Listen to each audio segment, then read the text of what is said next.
მეგობრებო, მოროშკინას პოდკასტია პირდაპირ ეთერში, ქუჩაში გაზაფხულია და შესაბამისად ვემზადებით ჩინური ახალი წლის შესახვედრად, იმდენი რამე გვითხრეს უკვე ასტროლოგებმაც, ეზოთერიკოსებმაც და მოკლედ 1000 ჯურის ხალხმა, რომ იმედია ყველა ესე მედგრად შეხვდებით. ჩემთვის ხვალინდელი დღე მნიშვნელოვანი იმით არის, რომ მზის დაბნელება და ძალიან არ მინდა რომ ზე დაუბნელდეს ბევრ ადამიანს, იმიტომ რომ ვთილობ რომ აქედან გადმოვაფრქვიო სიყვარული და ყველას მოგიწოდოთ მშვიდობისკენ და ასევე მშვიდობით შევხვდეთ ძალიან ბევრ განცხადებას, რომელიც ვრცელდება ამ ბოლო პერიოდში.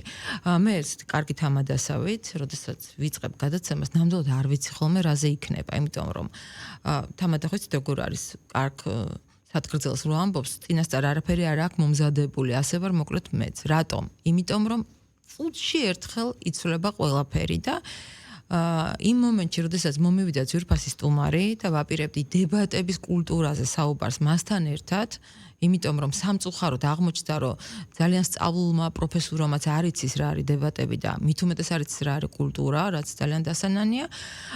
აღმოჩნდა, რომ ძალიან საინტერესო განცხადება გააკეთა რუსეთის საგარეო საქმეთა მინისტრის მოადგილე მიხეილ გალუზინმა.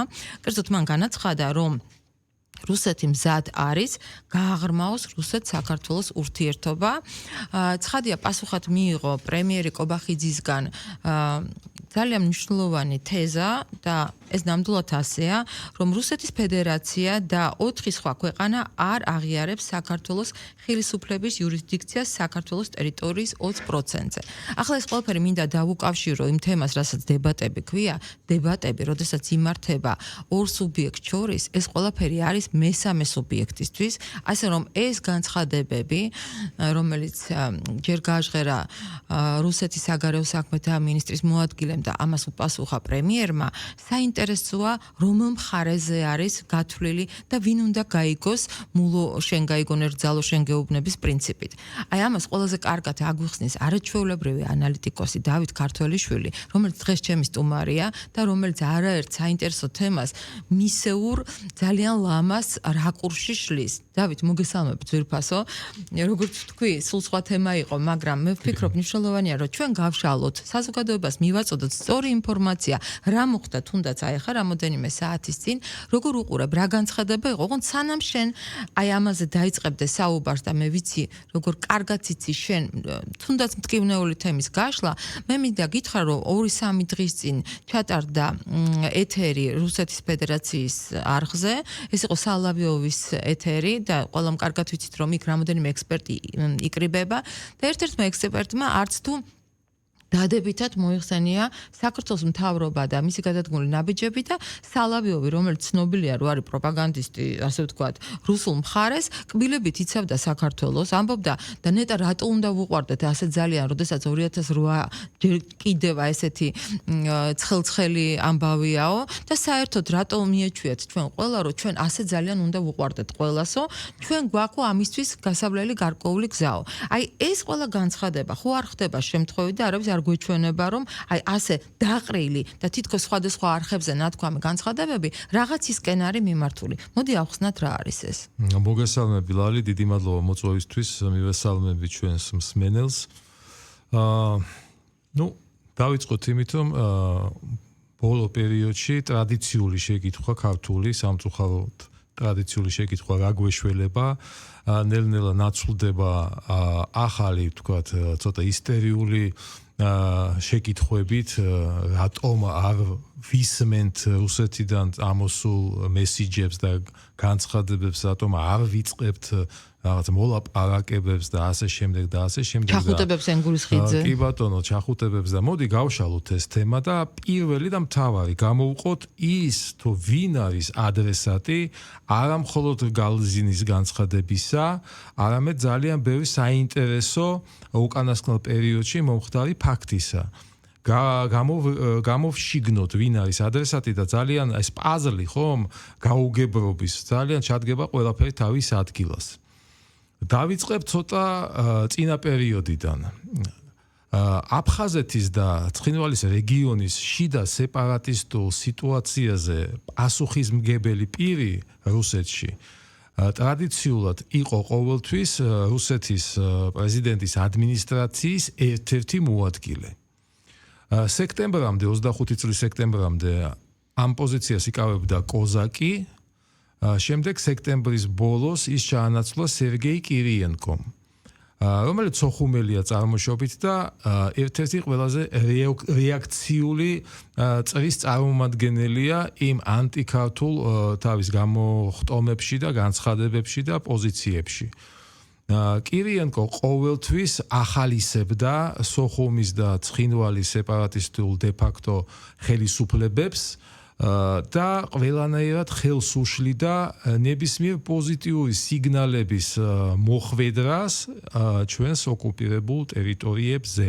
მაგრამ აი სწორედ რომ ალასკაში, ანკორიჩში ამ ისტორიული შეხვედრის შემდეგ, ტრამპისა და პუტინის შეხვედრის შემდეგ, კირიენკოს მხრიდან აქტიურობა სოხუმისა და ცხინვალის მიმართულებით აშკარად არ შეიმჩნევა. რაც მაძლევს საფუძველს ვივარაუდო, რომ საქართველოს სამომავლო საკითხის გადაწყვეტა ეს არის დიდი გარიგების ერთ-ერთი განუყოფელი ნაწილი. სადაც ამ გარიგებაში ამ ეტაპზე, ხას უსვამ ამ ეტაპზე ჩვენგან ბევრი რამ არ არის დამოკიდებული. და ამა თუ იმ მოვლენის ქმედების თუ განცხადების ადრესატი ამ ეტაპზე არის ან შიდა რუსეთის საზოგადოებრივი აზრის მომზადება რაღაცისთვის, ან აფხაზეთის საზოგადოების მომზადება რაღაცისთვის და მე აქ მინდა ჩავამატო, რომ რამოდენიმე ბლოგერი, რომელიც ძალიან აქტიურები იყვნენ, ხო, აფხაზური მხრიდან, ნუ პრაქტიკულად ტირიან, პრაქტიკულად ამბობენ, რომ ჩვენ ვკარგავთ აფხაზეთს და რა მოხდა ასეთი, რომ ფაქტია, რომ ვექტორი გადაიხარა საქართველოს მხარეს. ეს პრაქტიკულად ყველა ბლოგერის ამბავშია და ის მე მახსოვს კირიენკო, როდესაც დაინიშნა, ჩვენ გქონდა მედეშენ საუბარი, რომ ეს იყო რაღაც საფრთხის შემცველი ჩვენთვის და აღმოჩნდა რომ განეიტრალდა ძალიან კარგად. განეიტრალებულია. ამის ასე ვთქვათ, ბრმად დაჯერებას არ ურჩევთ, მაგრამ დაგუგლონ ღია ინფორმაციებში, მოიძიონ ინფორმაცია იმის შესახებ, რომ მისი აქტიურება სოხუმისა და ცხინვალის მიმართულებით აბსოლუტურად განეიტრალებულია ამ უკანასკნელ ნახევარ წელიწადში. მოდი კარგად განმარტოთ. ეს ბატლი ახლა სამინისტროსა და ვთქვათ საქართველოს უწყებას შორის, ხო, პრემიერ-მინისტრის პასუხი. ეს რა აუდიტორიაზეა გათვლილი? კი ბატონო. აი, ავიღოთ ადრესატად აფხაზეთის საზოგადოება, რომელსაც ერთი მეორეს მიყოლებით უცებ აცნობებენ, რომ ის საკონსულო პუნქტები სოხუმსა, ოჩამჩირეში და გაგრაში გახსნილი, სადაც ხდებოდა აფხაზეთის მოქალაქეებისთვის, დე-ფაქტო აფხაზეთის მოქალაქეებისთვის რუსეთის პასპორტების გაგრძელება, ხო? ეს პუნქტები დახურულად გამოცხადდა. და ფაქტიურად უთხრეს, რომ მოვჩა რა. ხო, წარმოუდგენელი დისკომფორტია. მეორე დისკომფორტი ძალიან მნიშვნელოვანი, როდესაც აფხაზეთის დე-ფაქტო მოქალაქეებს ჰქონდათ შესაძლებლობა რუსეთის მართვის მოწმობები აეღოთ და ამ მოწმობებით ესარგებლად როგორც აფხაზეთში, ასევე რუსეთში. აიკრძალა მათზე მართვის მოწმობების გაცემა. როდესაც არაკანონიერი ქურდი, რომელიც ძალიან ბევრია აფხაზურ ეთნოსში, არამედ ერთ-ერთი წესიერი ადამიანი, იურიდიულ მეცნიერებათა კანდიდატი, კრასნოდარის ოლქში აფხაზური დიასპორის თავმჯდომარე ირაკლი ბჟინავა, უცებ იგებს აფხაზეთის საზოგადოება, რომ მას იჭერენ. ეხლა მე ზუსტად არ ვიცი რა ბრალდება წაუყენეს, მაგრამ თვითონ ფაქტი, რომ მას იჭერენ რუსეთის ტერიტორიაზე, როსტოვში, ხომ? ესეც ხომ რაღაცის სიგნალია, რომ აი ის დამოკიდებულება უწინდელი აღარ იქნება იმავე დონეზე, რა დონეზეც თქვენ ხართ მიჩვეული ამ ყველაფერს, ხომ? როდესაც იგივე რუსეთის ვიცე-პრემიერი ოვერჩუკი საუბრობს იმაზე, რომ აფხაზეთის რკინიგზის მონაკვეთი აუცილებლად უნდა გაიხსნას. აქაც ხომ ჩანს, რომ თქვენ აფხაზებო ეს რომ განხორციელდეს სამომავლოდ, თქვენ არავინ არაფერს არ გეკითხებათ. იმიტომ რომ გამორიცხულია აფხაზეთის სურვილზე იყოს დამოკიდებული ამ პროექტის ან განხორციელება, ან გადადება. ეს არის დიახ მომავალი რუსეთ-საქართველოს მოლაპარაკებების საგანი, ოღონდ კიდევ ერთხელ ვიმეორებ, დიდი გარიგების ფარგლებში, რომელიც აუცილებლად შედგება მხოლოდ და მხოლოდ მაშინ, როდესაც უკრაინა-რუსეთის კონფლიქტი დასრულდება და იმ მწვავე ფაზიდან გამოვა. ნუ ამიტომაც ცდილობს ტრამპი რომ დაასრულოს ეს კონფლიქტი, ამიტომაც არის რომ აი ესეთი ჭიდილი აქვს ევროკავშირთან და ევროპულ ლიდერებთან, საოცრად არის დაძაბული სიტუაცია და პლუს პარალელურად უნდა გვახსოვდეს რომ ის ფირმები, რომლებიც გავიდნენ რუსეთიდან და სადაც დაარაპირებდნენ ხო დაბრუნებას, აგერ მაკდონალდი თავიდან დარეგისტრირდა, ძალიან დიდი ფირმები, რომელიც უკან დაბრუნდა და აღმოჩნდა რომ ახლა თავარი მოთხოვნა ტრამპს რაც აქვს პირდაპირ და არაპირდაპირ, იმიტომ რომ გამოშჭვის რომ დალაგდით რუსეთთან და ჩვენ ხედავთ რომ ჩვენ ვართ ის პატარა აფხაზეთს ხო არავინ არ კითხავს. საქართველოს მეტნაკლებად ცხადია პატარა ქვეყანა ვართ, რა თქმა უნდა ჩვენი თავმოყარეობით, ჩვენი რაღაც იმის გათვალისწინებით რომ აი ასეთი ტკივილი მოგვაყენეს და ნამდვილად გვინდა რომ დაალაგდეს ურთიერთობა, მაგრამ ამან არ უნდა გაიაროს სისხლის ღვრაზე, არ უნდა გაიაროს ჩვენი თავმოყარეობის დაკნინებაზე, სახელმწიფოებრივი თავმოყარეობის, აქ არ არის ლაპარაკი თითოეულ ადამიანს და ინდივიდზე, ხო? მე ვფიქრობ რომ ეს პროცესი კიდევ რაღაც პერიოდი იქნებს ტურბულენტურ მდგომარეობაში, აბსოლუტურად გეთანხმები რომ ეს არ არის საჩვენოდ გაკეთებული განცხადება, ეს არის აფხაზებისთვის, ეს არის ზუსტად იმ ბლოგერებისთვის, იმ სოცმედიისთვის, რომელიც მუშაობს. რუსებისთვის თვითონ რითი დაიწყე სოლოვიოვის, რომელიც კრემლის ცნობილი რუპორია, ხომ? ყურებს არ ვუჯერებდი, რაც მესმოდა. თვითონაც კი ცდილობდა იმ თავის გადაცემაში საქართველოს და ქართველების ადვოკატირებას, ოღონდ ვისთვის განკუთვნილი, ისევ შიდა საზოგადოებრივი აზრის, პოზიტიური აზრის ჩამოყალიბების მიზნით. და დიდი გარიგების თემა საბოლოო ჯამში, რასაც ჩვენ პირობითად იალტა 2-ს ვუწოდებთ ხანდახან, ხომ? ეხლა არც აფხაზეთი იქნება მთავარი თემა და არც ცხინვალი. ეს იქნება ტრანსფორმაცია იმ ევრობიუროკრატიული ევროკავშირისა, რომელიც აი ჩამოყალიბდა ევროსაბჭოთა კავშირად და რომლის მესვეურები ელემენტებით. ხო, კი ბატონო, ლიბერალური ფაშიზმის ელემენტებით, რომლის მესვეურები ყველანაირად ცდილობენ აი დროში გაწელონ ეს თავისი გარდაუვალი კრახი. ამიტომაც არის რომ თითოეული ტრამპის ინიციატივა უკრაინის კონფლიქტის სწრაფად დასრულების ან კონსერვაციის კუთხით, ხომ? იქით ამ მხრიდან ბრიუსელის მხრიდან აი ესეთი აგრესიული წინააღმდეგობას აწყდება. დღესაც და დღეს ერთადერთი ძალა, რომელიც არ ეგუება თავის ან ჩამოშლას, ან ტრანსფორმაციას და ეს არის ევრობიუროკრატია, სწორედ მათ გამო გრძელდება ეს კოშმარი, რომელშიც ზელენსკი მიუნხენის კონფერენციაზე გამოსული წარმატებად თვლის თვეში 50,000 რუსი ჯარისკაცის განადგურებას, მაგრამ მორცხვად არ ამბობს ამ თავის გეგმებში რამდენი მილიონი უკრაინელის დახოცვას აპირებს ამავდროულად, ხო? 2 მილიონი უკვე არის დასახელებული ეს ციფრი, ხო? ასე რომ, აი ეს ყველაფერი კარგად უნდა გვესმოდეს, რომ დღეს ჩვენ არ ვართ იმ პოზიციაში, რომ სასწრაფოდ დავიწყოთ რაღაცა ფიქრი დიპლომატიური ურთიერთობების აღდგენაზე, რკინიგზის აღდგენაზე, თუ რუსეთთან მოლაპარაკებების დაწყებაზე, იმიტომ რომ მოგწონს ეს თუ არ მოგწონს, ჩვენ ვართ პატარა ქვეყანა, რომელიც ამ საკითხების გადაწყვეტისას იქნება დიახ ამ დიდი ბიძიების და დეიდების დიდი გლობალური გარიგების ერთ-ერთი საკითხი. არა მთავარი, მაგრამ ერთ-ერთი. ჩვენც რა არის ალბათ უნდა როგორც ექიმები ამბობენ, ხო, მთავარი პრინციპი არის არ ვავნოთ. აუცილებლად, აი ეს მეტიჩრობა, ხო? აი ეს სულსწრაფობა, ეს ტრადიციული ქართული. მე გეტყვი რატო, არის ცი რატომ? იმიტომ რომ პერსპექტივაში ეს ყველაფერი დაალაგდება და მავანთა სათქმელი იქნება, მე პირველი ვიყავი, მე ამას როდის ვამბობდი, აი აგერ ვარ, გადამიხადეთ. და ჩვენ ხო ვიცით რომ ფინანსებზე გადის ძალიან ხშირად ეს ყველაფერი სამწუხაროდ, ხო? აქ ხო არ არის ის მართლა იდეა რომ საქართველოს გაბრწყინდეს, ახლა ყველა თავის ჯიბეზეა მიმაგრებული.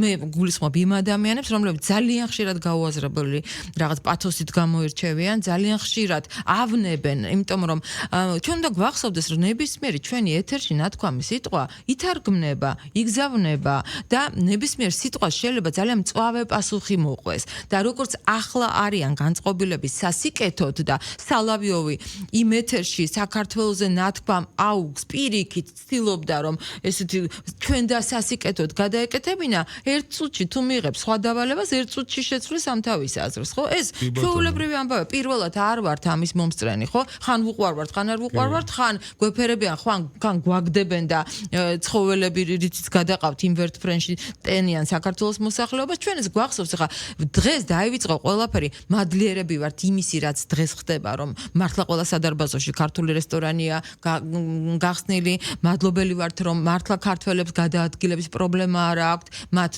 FSB არ დაეცემათ სახში და არ წაიყვანენ და ციხეში არ აღმოჩნდებიან და ყვებავენ მართლა ოჯახებს მაგრამ არსებობს სხვა მხარე ის რისკები რომელიც არსებობდა და არსად არ წასულა ამიტომ თითოეულ ჩვენთაგანის რიტორიკა უნდა იყოს იმდენად გაჯერებული იმდენად ფრთხილი რომ ჩვენ ეს არ შემოგვიტრიალდეს და ჩვენ და საწინააღმდეგოდ არ იყოს გამოყენებული კი ბატონო და კიდევაც ისტორიულ გამოვლინებას შევეხოთ მაშინ ზუსტად მაგ ჭრილში როდესაც ხელისუფლება პრეზიდენტი საგარეო საქმეთა მინისტრი ცდილობს და ხო სუსის დირექტორი ცდილობს ფორმალური თუ არაფორმალური სამუშაო კონტაქტები დაამყაროს თავის კოლეგებთან სპეცსამსახურების ხაზით პრეზიდენტი ყაველაშვილი თავის კოლეგებთან ვიცე-პრეზიდენტ დივენსის და სახელმწიფო მდივნის რუბიოს სახით ხომ ამაზეც ისმის ეს რაღაცა ისტერიკული წამოძახილები რომ კარგით რა შევეშვათ რა ამ ამერიკელებთან მეგობრობას კონტაქტებს დავიწყოთ ჩავიდეთ იქ მოსკოვში რაღაცები დავიწყოთ გავხსნათ რკინიგზა და ასე შემდეგ რა მაშინ, როდესაც აი იმ დიდი გარიგების ერთ-ერთი წამყვანი პირველი ვიოლინო თუ არა დირიჟორი იქნება სწორედ რომ ამერიკის შეერთებული შტატები და მისი ამჟამინდელი ხასუსვავ ადმინისტრაცია, რომელთანაც პირიქით, რაც შეიძლება უფრო მეტი კონტაქტი უნდა გქონდეს, იმიტომ ამაზე შენი მომავალი ბედი არის დამოკიდებული, რომელსაც გადაწყვეტენ ამერიკის შეერთებული შტატები, რუსეთი, დიდი ალბათობით ჩინეთიც. და აი ეს მეტი ჩრობა კიდევ ერთხელ ვიძახი ვერ ვიტან აი ამ ქართულ პოლიტიკურ და არაპოლიტიკურ წრეებში აი ამ თვისებას და სულსწრაფობას ვერ ვიტან. როდესაც ყველა ხდება უცებ პოლიტოლოგი, ვირუსოლოგი, იმუნოლოგი, არაბოლოგი და ასე შემდეგ, ხომ? მაშინ როდესაც საქართველოს ნახევარი მართლაც იმის მაგივრად რომ მუშაობდეს ან Facebook-ში ზის ან ქალაქში დადის ავტომანქანებით 24/7-ზე, ხომ? ამ დროს უნდა იყოს უფრო მეტი სიბრძნე და თითოეულ მართლა სიტყვას უნდა ენას კბილის დაჭერა არის ძალიან დიდი ესე თქვა ხელოვნება და სიბრძნე და ამიტომ შეეშვით რა ძალიან სწორად იქცევა ჩვენი ხელისუფლება რუსეთმაც იცის და ამერიკამაც იცის აი შენ შეეხე და ჩამოთვალე ძალიან კარგად პრეზიდენტი რასაკეთებს პრემიერი რასაკეთებს და არ შეიძლება არ აღვნიშნოთ ის ვიზიტი რომელიც სუსის ხელმძღვანელმა მამუკა მდინარაძემ განახორციელა ამერიკაში ალბათ იმიტომაც არიან ასე გაგიჟებული და უყურე ახლა დასრულდა რამოდენიმე დღის წინ ეს ვიზიტი. ჩვენთვის არ არის ცნობილი რაზე ისაუბროს და არც არის საჭირო. იმიტომ რომ არის, იმიტომაც არის უსაფრთხოების სამსახური, რომ რაღაცები უნდა რჩებოდეს ისე. იმის გარეშე რომ ყველა ამაზე საუბრობდეს, ხო? ამ ვიზიტის მერე უფრო გააქტიურებულია რუსული მხარე. ანუ აი აქ ჩვენ ახლა ანალიტიკა რომ ვაწარმოოთ, მივხვდებით რომ რა წუთში საქართველოსდან სუსის უფროსი ჩავიდა ამერიკაში და რა თქმა უნდა საკმაოდ მაღალ დონეზე ქონდა შეხვედრა, აქტიურდება რუსეთის საგარეო საქმეთა სამინისტროც სასიკეთოდ საქართველოსთვის.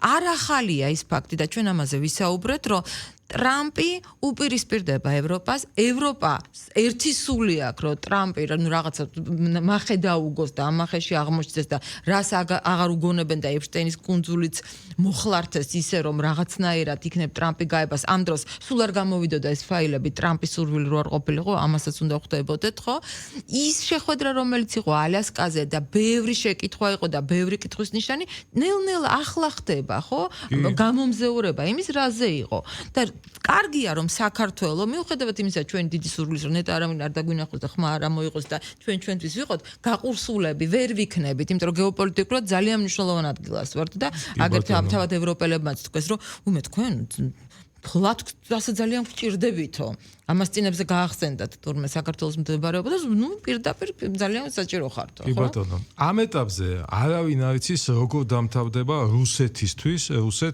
უკრაინის ეს 4 წლიანი კონფლიქტი, ხომ? დღეები რჩება და მეხუთე წელიწადში გადავა სამწუხაროდ ეს ომი, ხომ?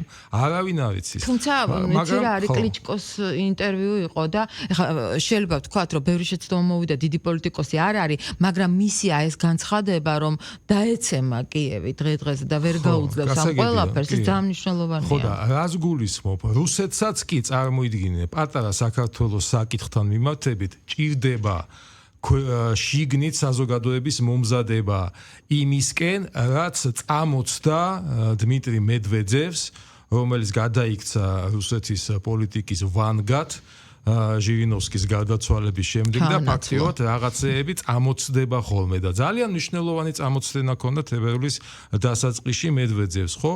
რომელმაც მიმართა აფხაზეთის საზოგადოებას და უთხრა, გასაგებია რომ თქვენ რამდენიმე ქვეყანამ ცნოთ თქვენი დამოუკიდებლობა, ხო? ჩვენი თამადობით. მაგრამ ხდება ყველაფერი დიდ პოლიტიკაში და ერთხელაც შეიძლება ვიღაცამ, ნუ არ თქვა რუსეთმა, მაგრამ ვიღაცამ, ეხლა ნაურუზე და ნიკარაგუაზე არ ამგონია ყოფილიყო საუბარი, ხო?